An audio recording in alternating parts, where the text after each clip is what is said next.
সারাদিন রোজা রেখে ইফতারিতে তৃপ্তি করে খাওয়ার জন্য এই খাবারগুলোই কিন্তু যথেষ্ট। সাদা ভাত নিয়ে নিয়েছি, সাথে কয়েকটা কাঁচামরিচ, আর এখন নিয়ে নিয়েছি আমার খুবই প্রিয় ভর্তা। আজকে ছিল তেলাপিয়া মাছের ভর্তা। আমি প্রায় প্রতিদিনই একটা করে ভর্তা রাখার চেষ্টা করি। ভর্তা ভাত আমার কাছে খুবই ভালো লাগে। প্রথমেই তেলাপিয়া মাছের ভর্তা দিয়ে ভাতটা মেখে তারপরে কাঁচামরিচ ভেঙে ভেঙে খুব তৃপ্তি করে খেয়ে নিলাম। যে কোনো খাবারের সাথে এইভাবে কাঁচামরিচ ভেঙে নিয়ে খেতে কিন্তু আরও বেশি মজা লাগে।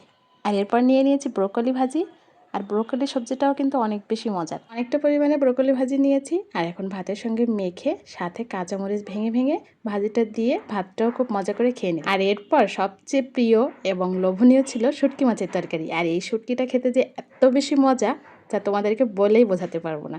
এই শুটকিটা এত বেশি মজা হওয়ার কারণ হচ্ছে এটা একদম ক্লিন করে, মাছটা ক্লিন করে তারপর শুকানো হয়। আর এখানে কয়েক পদের শুটকি মিশিয়ে শুটকিটা তৈরি করা হয়, আর রান্নার পরে খেতে অনেক বেশি মজা লাগে। যেহেতু এটাতে কোনো ধরনের ময়লা থাকে না, তাই এটা খেতে এত বেশি মজা হয়। আর শুটকিটা দিয়ে খুব তৃপ্তি করে খাবারটা খেয়ে নিলাম।